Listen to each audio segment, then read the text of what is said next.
Live ನಲ್ಲಿ John ಆಗ್ತಿದ್ದಾರೆ republic Kannada ಜೊತೆ. ಸರ್ ನಮಸ್ತೆ. ಮೊದಲಿಗೆ ಈ ಒಂದು ಗೆಲುವಿನ ಬಗ್ಗೆ ನಿಮ್ಮ ಫಸ್ಟ್ ರಿಯಾಕ್ಷನ್ ಏನು ಸರ್? ನಮಸ್ಕಾರ. ನಮ್ಮ ವೀಕ್ಷಕರಿಗೂ ಸಹ ನನ್ನ ನಮಸ್ಕಾರಗಳು. ಮೊದಲೇದಾಗಿ ನಾನು ನಮ್ಮ ಸಮಸ್ತ ಭಾರತೀಯ ಒಂದು ಜನತಾ ಪಾರ್ಟಿಯ ಕಾರ್ಯಕರ್ತರಿಗೆ, ಮುಖಂಡರಿಗೆ ಮತ್ತು ವಿಶೇಷವಾಗಿ ನಮ್ಮ ದೆಹಲಿಯ ಒಂದು ಕಾರ್ಯಕರ್ತರಿಗೆ ನನ್ನ ಹೃತ್ಪೂರ್ವಕವಾದ ಶುಭಾಶಯಗಳನ್ನು ಸಲ್ಲಿಸುತ್ತೇನೆ. ಸುಮಾರು 27 ವರ್ಷ ಆಗಿದ ನಂತರ ಕಮಲ ಅಲ್ಲಿ ದೆಹಲಿಯಲ್ಲಿ ಅರಳಿದೆ. ಇದು ನಮ್ಗೆಲ್ಲರಿಗೂ ಬಹಳ ಸಂತೋಷ ತಂದಿದೆ. ಅವರೆಲ್ಲರಿಗೂ ಮತ್ತೊಮ್ಮೆ ನನ್ನ ಶುಭಾಶಯಗಳನ್ನು ಸಲ್ಲಿಸುತ್ತೇನೆ. ಏನು ಸುಮಾರು 47 ಸೀಟ್ಗಳು ಅಂತ ಇವಾಗ ತಕ್ಷಣ ನೋಡುವಾಗ ಅಷ್ಟು ಸೀಟ್ಗಳು ಬಂದಿರೋದು ನಿಜವಾಗ್ಲೂ ನಾವು ಬಹಳ ಚಿರಋಣಿಯಾಗಿದ್ದೀವಿ. ಯಾಕಂದ್ರೆ ಇಂಥ ಒಂದು ಫಲಿತಾಂಶ ಬರೋ ಮೂಲಕ ನಮ್ಗೆ ಇವತ್ತು ಸಾಕ್ಷಿಯಾಗಿದೆ ನಮ್ಮ ಭಾಜಪಾ ಹಾಗೂ ಪ್ರಧಾನಿ ಶ್ರೀ ನರೇಂದ್ರ ಮೋದಿ ಅವರ ಯೋಜನೆಗಳು, ದೇಶಕ್ಕಾಗಿ ಅವರು ಏನು ಅಭಿವೃದ್ಧಿ ಮಾಡಿದ್ದಾರೆ, ಅವರ ನಾಯಕತ್ವಕ್ಕೆ ಇದು ಒಂದು ಫಲಿತಾಂಶ, ಅದಕ್ಕೆ ಸಾಕ್ಷಿ. ಸರ್, ಈಗ ಬಿಜೆಪಿ ಈ ಪಟ್ಟಿ ಅಂದ್ರೆ 47 ಕ್ಷೇತ್ರಗಳನ್ನ ಮುನ್ನುಗ್ಗಿ ಗೆಲುವಿನ ವಿಜಯ ಪತಾಕೆಯನ್ನು ಹಾರಿಸ್ತಾ ಇದೆ. ಅದಕ್ಕೆ ಕಾರಣ ಏನಿರ್ಬೋದು? ಅಷ್ಟು ದೊಡ್ಡ ಮಟ್ಟಿಗೆ ಸಂಚಲನವನ್ನ ಮೂಡಿಸಿದಂತ ಆಪ್ ಸೋಲೋದಕ್ಕೆ ಕಾರಣ ಏನಿರ್ಬೋದು ಅಂತಿದ್ರೆ ಸರ್ ನಿಮ್ಮ ಪ್ರಕಾರ? ಪ್ರಥಮವಾಗಿ ಈಗಾಗಲೇ ದೆಹಲಿಯ ಜನರು ನೋಡಿದ್ದಾರೆ, ರಾಷ್ಟ್ರ ಮಟ್ಟದಲ್ಲಿ, ಕೇಂದ್ರ ಮಟ್ಟದಲ್ಲಿ ಪ್ರಧಾನಿ ಅವರ ಏನು ಒಳ್ಳೆ ಕೆಲಸ, ಈ ವಿಕಸಿತ ಭಾರತವನ್ನು ಏನು ದೃಷ್ಟಿಯನ್ನು ನೆಟ್ಟಿದ್ದಾರೆ, ಮುಂಬರುವ ಪೀಳಿಗೆಗೆ ಸಮಸ್ತ ಭಾರತೀಯರಿಗೆ ಒಂದು ಒಳ್ಳೆ ದೃಷ್ಟಿಯನ್ನು ನೆಟ್ಟಿದ್ದಾರೆ. ಆ ದೃಷ್ಟಿ ಮೇರೆಗೆ ಅವರು ಕೆಲಸನ ಕೂಡ ಶುರು ಮಾಡಿದ್ದಾರೆ. ಅದರ ಜೊತೆಗೆ ಅಲ್ಲಿಯ ಒಂದು ಏನು ಹಿಂದಿನ ಒಂದು ಸರ್ಕಾರ ಇದ್ದಿದ್ದು, ಈ ಆಪ್ ಸರ್ಕಾರ 10 ವರ್ಷದಲ್ಲಿ ಏನೇನು ಆಶ್ವಾಸನೆಗಳು ಕೊಟ್ಟಿದ್ರು, ಯಮುನಾ ನದಿಯನ್ನು ಸ್ವಚ್ಛವನ್ನು ಮಾಡ್ತೀವಿ, ಕೆರೆಗಳು ನಿರ್ಮಾಣ ಮಾಡ್ತೀವಿ ಇತ್ಯಾದಿ, ಅಭಿವೃದ್ಧಿ ಮಾಡ್ತೀವಿ ಇತ್ಯಾದಿ ಎಲ್ಲ ಹೇಳಿದ್ರು ಸಹ ಅದು ಒಂದು ಆಶ್ವಾಸನೆ ಕೂಡ ಅವರು ಏನು ಕೊಡ್ಲಿಕ್ಕೆ ಆಗ್ಲಿಲ್ಲ. ಸೊ ಇಂಥ ಒಂದು ಏನು ನಕಾರಾತ್ಮಕವಾದ ಕೆಲಸವನ್ನು ಮಾಡೋ ಮೂಲಕ ಏನು ಅನೇಕ ಸ್ಕ್ಯಾಮ್ಗಳು ಆಚೆ ಬಂದಿದ್ದಾವೆ. ದೆಹಲಿಯ ರೋಡ್ಗಳು ಏನು ಬಹಳ ಸಮಸ್ಯೆದಲ್ಲಿದ್ದಾವೆ, ಡ್ರೈನೇಜ್ ಇಲ್ಲ, ಸ್ವಚ್ಛತೆಯನ್ನು ಕೂಡ ಕಾಪಾಡಿಲ್ಲ. ಸೊ ಇಂಥ ಒಂದೆಲ್ಲ ಸಮಸ್ಯೆಗಳು ಅವ್ರಿಗೆ, ದೆಹಲಿನವ್ರಿಗೆ ಬಹಳ ನೋವು ತಂದಿದೆ, ಬಹಳ ಒಂದು ಅನನುಕೂಲವಾದ ಒಂದು ವ್ಯವಸ್ಥೆ ಆಗಿದೆ. ಸೊ ಅದಕ್ಕಾಗಿ ಅದರ ವಿರುದ್ಧವಾಗೂ ಸಹ ಅವರ ಮತವನ್ನು ಚಲಾಯಿಸಿದ್ದಾರೆ. ಮತ್ತೆ ಈ ಕಡೆ ಅವರು ಹೋಲಿಕೆ ಮಾಡುವಾಗ ಭಾಜಪಾ ಸರ್ಕಾರದಿಂದ ಏನು ಸಕಾರಾತ್ಮಕವಾದ ಬೆಳವಣಿಗೆ ಆಗಿದೆ ಮತ್ತು ವಿಕಸಿತ ಭಾರತಕ್ಕಾಗಿ ಅವರು ಮತವನ್ನು ಕೊಟ್ಟಿದ್ದಾರೆ. ಸರ್, ರಿಪಬ್ಲಿಕ್ ಕನ್ನಡ ಜೊತೆ ಯಾವ ನಾಯಕರು, ಬಿಜೆಪಿ ನಾಯಕರು ಲೈವ್ ನಲ್ಲಿ ಬಂದರೂ ಕೂಡ ಈ ಒಂದು ಪ್ರಮುಖವಾದ ಪ್ರಶ್ನೆಯನ್ನು ನಾವು ಕೇಳ್ತಾ ಇದ್ದೀವಿ. ಜೊತೆಗೆ ನಿಮಗೂ ಕೂಡ ಈ ಪ್ರಶ್ನೆಯನ್ನು ಮುಂದಿಡ್ತೀನಿ, ನೀವೇನು ಹೇಳ್ತೀರಾ ಅಂತ. ಯಾಕಂತಂದ್ರೆ ದೆಹಲಿಯಲ್ಲಿ ಅಂದ್ರೆ ಕರ್ನಾಟಕದಲ್ಲಿ ಕಾಂಗ್ರೆಸ್ ಗ್ಯಾರಂಟಿಯನ್ನು ಕೊಟ್ಟಾಗ ಅದನ್ನು ಒಪ್ಪೋದಕ್ಕೆ ಬಿಜೆಪಿ ನಾಯಕರು ಅಥವಾ ಬಿಜೆಪಿ ಪಕ್ಷ ರೆಡಿ ಇರಲಿಲ್ಲ. ಆದರೆ ದೆಹಲಿಯಲ್ಲೂ ಕೂಡ ಗ್ಯಾರಂಟಿಯನ್ನು ಕೊಟ್ಟಿರುವಂಥದ್ದು ಬಿಜೆಪಿ ಕೂಡ. ಅಂದರೆ ಈಗ ಉದಾಹರಣೆಗೆ 2500 ರೂಪಾಯಿ ಮಾಸಿಕ ಧನವನ್ನು ಮಹಿಳೆಯರಿಗೆ ಕೊಡ್ತೀನಿ ಅಂತ ಹೇಳಿದ್ರು. ಅಂದರೆ ಬಿಜೆಪಿಯವರು ಕೂಡ ಗ್ಯಾರಂಟಿ ಅನ್ನುವಂಥ ಈ ಒಂದು ಕಾನ್ಸೆಪ್ಟ್ ಒಪ್ಕೊಂಡ್ರ ಅಂತ? ಗ್ಯಾರಂಟಿ ವಿರುದ್ಧವಾಗಿ ನಾವು ಯಾರು ಇರ್ಲಿಲ್ಲ. ಇದು ಕಾಂಗ್ರೆಸ್ ಆಶ್ವಾಸನೆ ಕೊಟ್ಟು ಅವರು ಎಲೆಕ್ಷನ್ ಗೆದ್ದಿದ್ದಾರೆ. ಗ್ಯಾರಂಟಿಗಳು ಸರಿಯಾಗಿ ಕೊಡ್ಬೇಕು ಅಂತ ನಾವು ಹೇಳಿದೀವಿ. ಅಂದ್ರೆ ಪದೇ ಪದೇ ಅವ್ರು ಬೇಕಾದಂತ ಸಮಯದಲ್ಲಿ ಕೊಡಬಾರ್ದು, ಅವ್ರು ಹೇಳಿರುವಂತದ್ ಪ್ರತಿ ತಿಂಗಳು ಯಾವ ರೀತಿ ಕೊಡ್ತಾರೆ ಆ ರೀತಿ ಕೊಡ್ಬೇಕು ಅಂತ ನಾವು ಒತ್ತಾಯಿಸ್ತಾ ಇದೀವಿ. ಆದ್ರೂ ಸಹ ಇಲ್ಲಿ ಕಾಂಗ್ರೆಸ್ ಸರ್ಕಾರ ಈ ಕೆಲಸವನ್ನು ಮಾಡ್ತಾ ಇಲ್ಲ. ಅವ್ರು ಬೇಕಾದ್ ಬಂದಂತ ಸಮಯದಲ್ಲಿ ಅವ್ರು ಕೊಡ್ತಾರೆ, ಅದು ಒಂದು ಬೇರೆ ಭಾಗ. ದೆಹಲಿಯಲ್ಲಿ ನಾವು ಮಾಡ್ತಾ ಇರುವಂತದ್ದು ಜನರ ಹಿತದೃಷ್ಟಿಯಲ್ಲಿ ಶುರುವಾಗಿರತಕ್ಕಂಥದ್ದು ಯೋಜನೆಗಳನ್ನು ಕೂಡ ಅನುಷ್ಠಾನ ಮಾಡಿದೀವಿ. ನಮ್ಗೆ ಬಹಳ ಸ್ಪಷ್ಟವಾಗಿದೆ ಏನಿದೆ, ಹೊಸ ಯೋಜನೆಗಳಿರ್ಬೋದು ಅಥವಾ ಜನರ ಹಿತದೃಷ್ಟಿಯಲ್ಲಿ ಕೆಲವು ಯೋಜನೆಗಳನ್ನು ಏನು ಆಶ್ವಾಸನೆ ಕೊಟ್ಟಿದೀವಿ ಅದು ಚೌಕಟ್ಟಿನಲ್ಲಿ ಮಾಡಬೇಕು ಅಂತ ಬಹಳ ಸ್ಪಷ್ಟವಾಗಿದ್ದೀವಿ. ಏನು ಹಣವನ್ನು ಸಂಗ್ರಹಿಸ್ತೀವಿ, ತೆರಿಗೆ ಮೂಲಕ ಏನ್ ಸಂಗ್ರಹಿಸ್ತೀವಿ ಅದರ ಚೌಕಟ್ಟಿನಲ್ಲೇ ನಾವು ಮಾಡ್ಬೇಕು ಅಂತ ಬಹಳ ಸ್ಪಷ್ಟವಾಗಿ ನಾವು ಹೇಳ್ತೀವಿ. ಸರ್, ಈಗ ನಿಮಗೆ ದೆಹಲಿ ರಾಜಕಾರಣ ಬಹುಶಃ ಗೊತ್ತಿರುತ್ತೆ.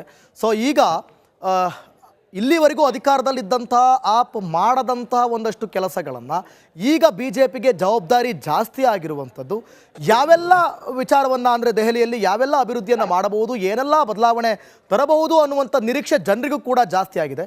ಸೊ ಅದ್ರ ಬಗ್ಗೆ ನೀವೇನು ಹೇಳ್ತೀರಿ ಸರ್? ದೆಹಲಿಯ ಜನರಿಗೆ ಇವಾಗ ಅವ್ರಿಗೆ ಅನುಕೂಲ ಆಗುವಂಥದ್ದು ವ್ಯವಸ್ಥೆ ಆಗ್ಬೇಕಾಗಿದೆ. ಅವರು ಸುಮಾರು 10 ವರ್ಷದಿಂದ ಯಾವುದೇ ಅಭಿವೃದ್ಧಿ ಆಗದೇನೆ ಬರೀ ಕೆಲವು ಸಣ್ಣ ಏನು ಕೆಲಸಗಳು ಮಾಡೋ ಮೂಲಕ ಈ ಆಪ್ ಏನು ದಳ ಇದೆ ಅವರು ಮುಂದುವರಿತಾ ಬಂದಿದ್ದಾರೆ. ಈಗ ಸಂಪೂರ್ಣವಾದ ಒಂದು ಬದಲಾವಣೆ ಬೇಕಾಗಿದೆ. ದೆಹಲಿಯ ಏನು ಆ ಮಾಲಿನ್ಯದ ವಿಷಯ, ಏನು ವಾಯು ಮಾಲಿನ್ಯದ ವಿಷಯ ಏನಿದೆ, ಪ್ರಥಮವಾಗಿ ಅದನ್ನ ಬಗೆಹರಿಸಬೇಕಾಗಿರುವಂತದ್ದು ಕರ್ತವ್ಯ ಇದೆ. ಅದು ನಮ್ಗೆ ಸಂಪೂರ್ಣವಾದ ವಿಶ್ವಾಸ ಇದೆ ಅದಾಗತ್ತೆ ಅಂತ. ಅದರ ಜೊತೆಗೆ ಏನು ನಮ್ಮ ಯಮುನಾ ನದಿನ ಒಂದು ಮಾಲಿನ್ಯ ಆಗಿರುವಂತದ್ದು ಅದನ್ನ ಕೂಡ ಸ್ವಚ್ಛಗೊಳಿಸಬೇಕಾಗಿರುವಂತದ್ದು ಕೆಲಸ ಇದೆ.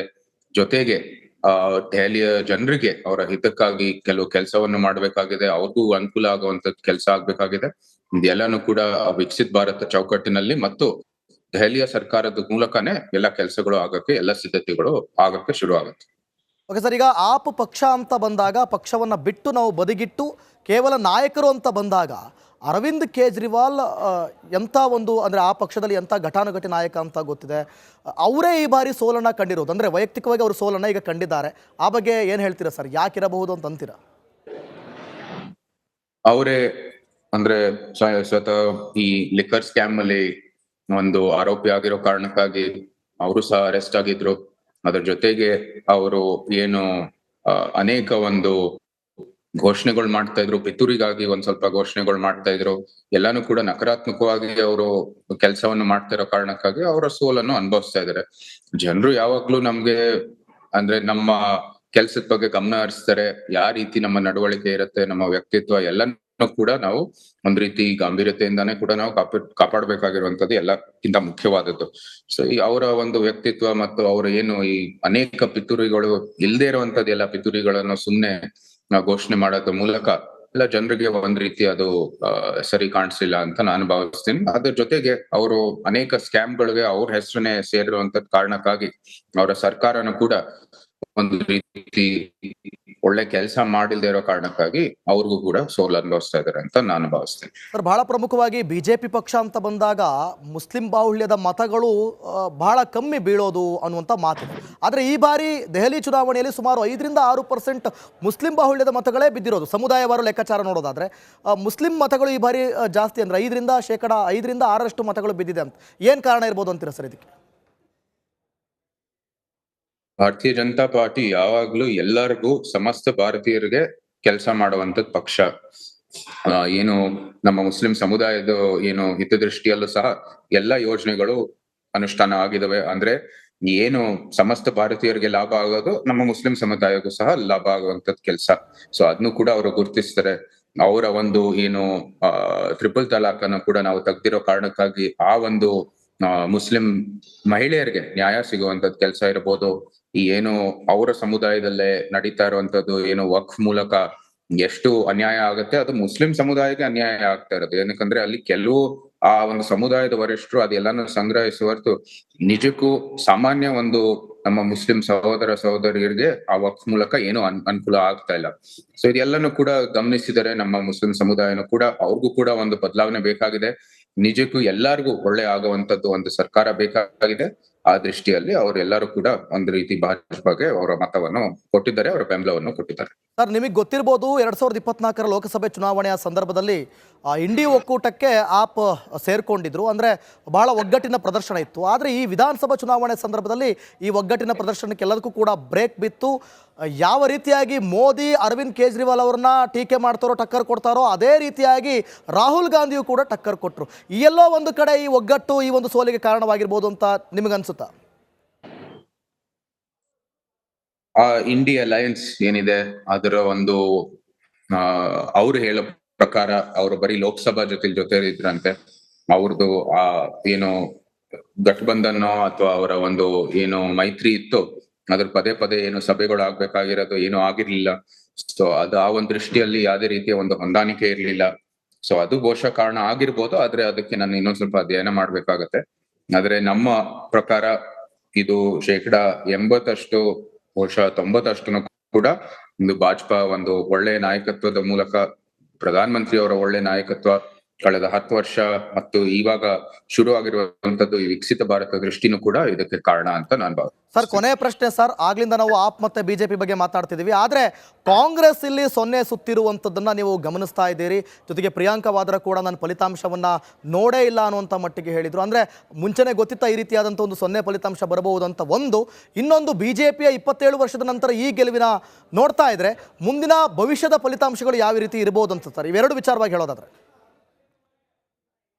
ಕಾಂಗ್ರೆಸ್ ಪಕ್ಷ ಹೋದ ಬಾರಿನೂ ಕೂಡ ಯಾವುದೇ ಸೀಟ್ ಗೆಲ್ಲಿಲ್ಲ. ಈ ಬಾರಿನೂ ಕೂಡ ಟ್ರೆಂಡ್ ಅನ್ನು ಮುಂದುವರಿತಾ ಇದ್ದಾರೆ. ಅಂದ್ರೆ ಏನು ಅವ್ರ ಪರಿಸ್ಥಿತಿ ಹಾಗೆ ಇದೆ. ದೆಹಲಿಯಲ್ಲಿ ನಾವು ನೋಡುವಾಗ ಅವ್ರದ್ದು ಯಾವುದೇ ರೀತಿಯ ಒಂದು ಕಾರ್ಯ